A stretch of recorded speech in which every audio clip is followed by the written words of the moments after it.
Oiê! Olá, meus amores do sexto ano. Aula passada a gente estudou sobre o período paleolítico. Hoje vamos conhecer o neolítico. O neolítico é o período que vai ser revolucionário. Precisamos falar sobre esse conceito. O que é revolução? O período da revolução neolítica. Gente, revolução é algo que transforma a sociedade, transforma a estrutura da sociedade. Se antes, no período neolítico, né, os seres humanos, os hominídeos, seres humanos, eles eram nômades, lembra? Caçavam e coletavam, eles ficavam então andando milhares e milhares de anos. Foi justamente por isso que os hominídeos foram se espalhando pelo mundo, né, procurando novas terras para poder caçar, coletar, né, dependendo também do ambiente, do clima. E eles começaram a entender como funcionava o fogo, descobriram como criar o fogo.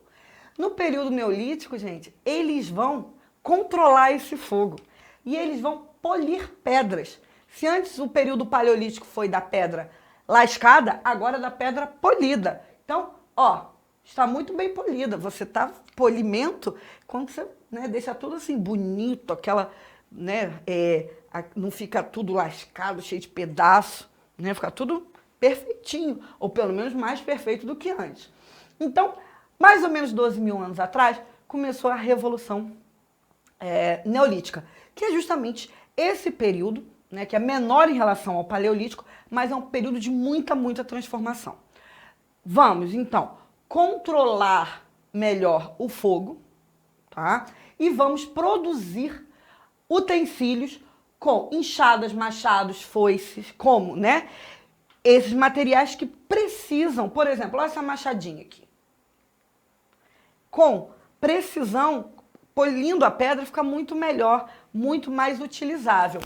Então isso vai ser transformador. Aqui o conceito de revolução é uma mudança no poder político ou na organização da estrutura, da base da sociedade. Vamos pensar no prédio. O prédio, para estar funcionando, a casa de vocês, aqui a escola, não precisa, né, ter uma estrutura, uma fundação sólida, senão ela cai. Quando mexe a estrutura, aquilo se transforma. É nessa ideia sentido que a gente usa a revolução. Quando você muda a estrutura da sociedade, quando você muda como a sociedade se organizava, se entendia, tudo muda. A partir daí tudo muda. E aí aqui que a gente vai ver, né, como mudou coisa, gente. Pois bem, se os seres humanos começaram a controlar melhor o fogo e poder criar ferramentas, né, que facilitavam o seu trabalho, eles passaram a fazer agricultura. Alguns dos pesquisadores acreditam que foram as mulheres, inclusive, que começaram a agricultura, já que os homens caçavam, né, e as mulheres coletavam, né, frutos e também faziam cestaria desde o período paleolítico. Então, alguns, né, pesquisadores atribuem justamente às mulheres a invenção da agricultura. Gente, a agricultura, você precisa de um tempo, né? Não dá assim, planta, sai correndo. Você planta, você tem que esperar o tempo da natureza. Então, eles passaram a serem sedentários, ou seja, ficar no mesmo lugar, tá? O sedentarismo não acabou com os nômades, nem acabou com a caça, tá, e com a coleta. Eles fizeram as duas coisas. Olha que beleza. Se antes tinham, né, somente a opção de caça e coleta, agora temos a opção da agricultura. Gente, mais alimento, mais as pessoas vivem, tá? E com isso, bandos maiores, grupos familiares maiores, ó. Só para mostrar, continuam caçando carne, né, caçando animais, etc. Só que agora eles vão fazendo as duas coisas, procurando, inclusive, terras férteis. Eles foram se locomovendo, assim, pô, aqui acho que tem menos gelo, né? Acho que vai dar bom, acho que vai dar para plantar umas coisinhas boas aqui, tá? Então, e onde que surge isso tudo? Começa ali, no Crescente Fértil. Guarda esse nome, guarda esse mapa. Guardou? Porque a gente vai depois estudar Mesopotâmia e Egito. Então, é babado. Tem que guardar, que isso vai ser muito importante. O Crescente Fértil, então, é esse vale que vai do Rio Nilo, ele aqui, ó, no Egito, até o Tigre e Eufrates, na Mesopotâmia, né, atual Iraque. que são as sociedades que a gente vai estudar. Próxima Mesopotâmia, depois Egito. Mas lá, se lá tinha trigo, né, nessa região do Crescente Fértil, na Índia eles já estavam produzindo trigo, arroz, na China também, e nas Américas milho. Milho é um produto aqui do nosso continente. E eles também começaram a domesticar os animais, tanto os cavalos quanto o cachorro, né? Então, por exemplo, o cachorro ajudava na caça, protegia também contra animais selvagens, né? Porque, claro, que de um porte menor, mas também podia já botar um medo num urso, em alguma coisa. E aí outra coisa, eles, com a ovelha e a cabra, eles usavam para fazer roupas, as peles, para eles se protegerem do frio, né? Você não tem algodão ainda, indústria, nada disso. Era pele de animal que eles usavam para se esquentar. E também como leite, leite de ovelha, né? E leite de cabra, por aí. E o cavalo era usado como transporte, né?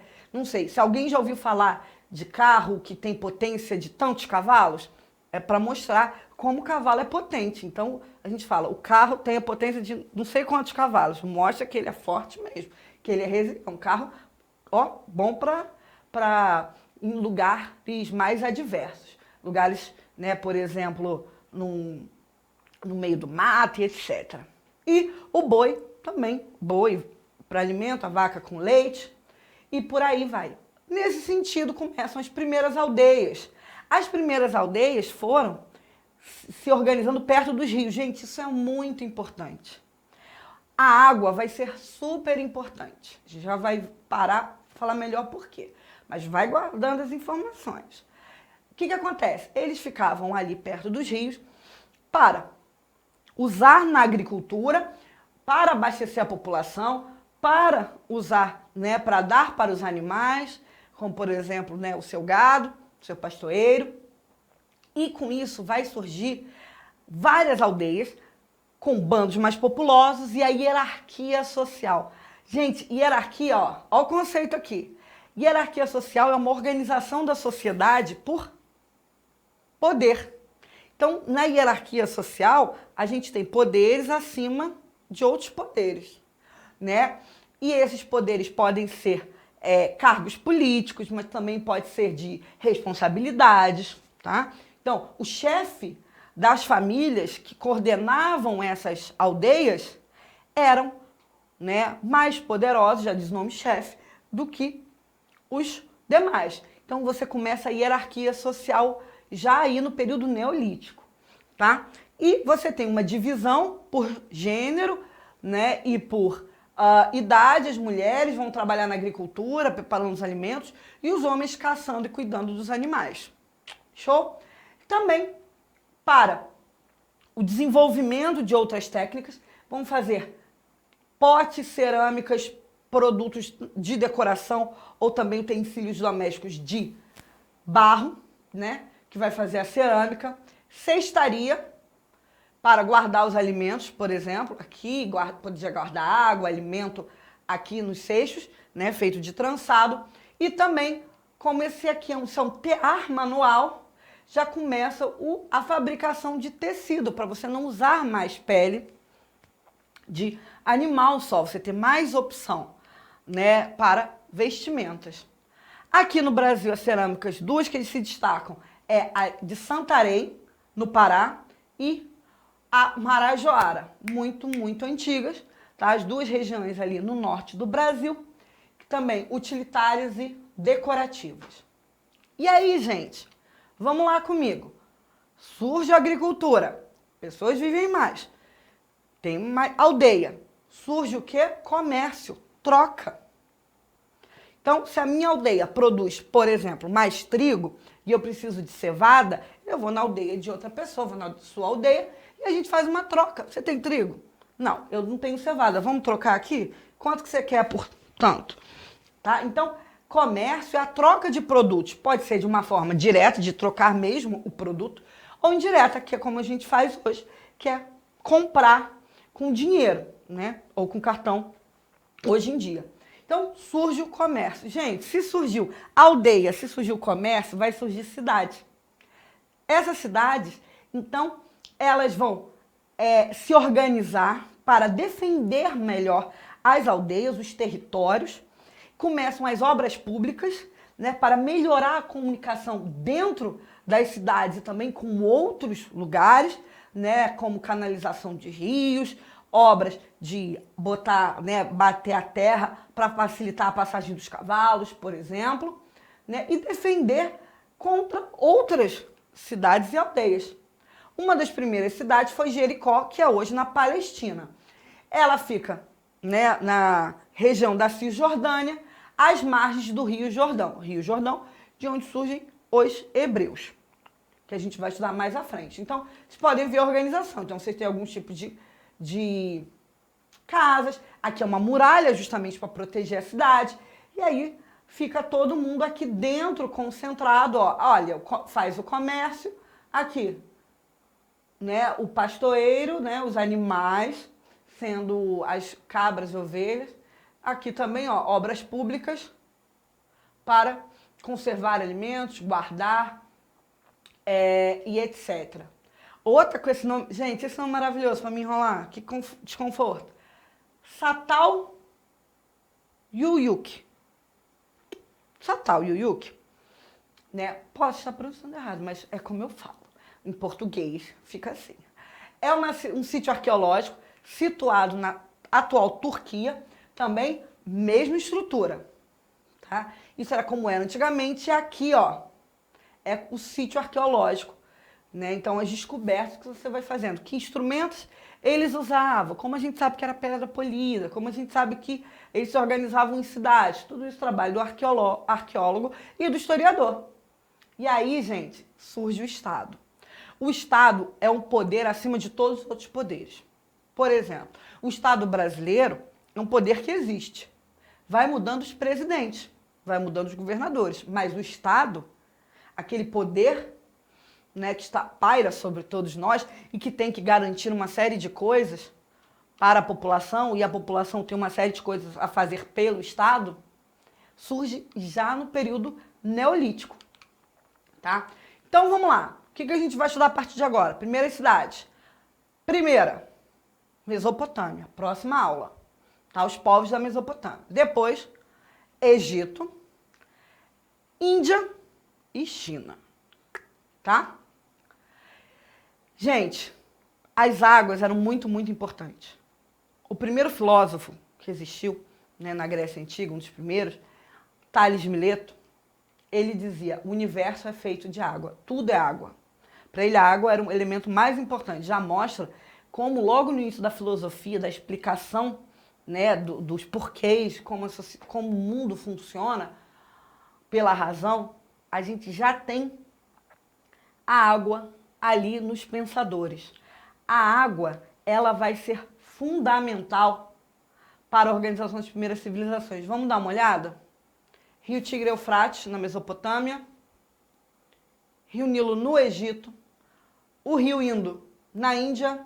E o Rio Amarelo, aqui, ó, na China. Fora isso, o Mar Mediterrâneo. Várias civilizações como aqui, ó, Grécia, né, persas, fenícios, hebreus. Os hebreus aqui no Rio Jordão. Então, as primeiras organizações tribais, as primeiras cidades, civilizações, todas estavam organizadas perto da água. Água é vida, água é produção de alimento, água é cuidar dos animais, água é se manter vivo. Não tem como surgir uma civilização naquele momento se você não está perto de água, muito mais difícil.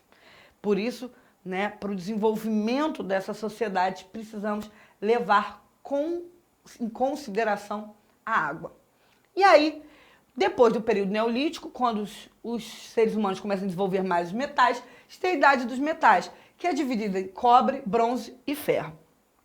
Que, na verdade, o primeiro metal é cobre, que ele é maleável, é trabalhado frio, então é mais fácil, só que ele não tem tanto na natureza. Já o bronze, ele é mais resistente do que o cobre. Só que ele era, né, feito com esquentar, você precisava esquentar para moldar esse metal. O cobre você já consegue, você consegue moldar sem esquentar, já é sinal que ele não é tão forte assim. O bronze já é mais forte, mas não tem tanto quanto o ferro.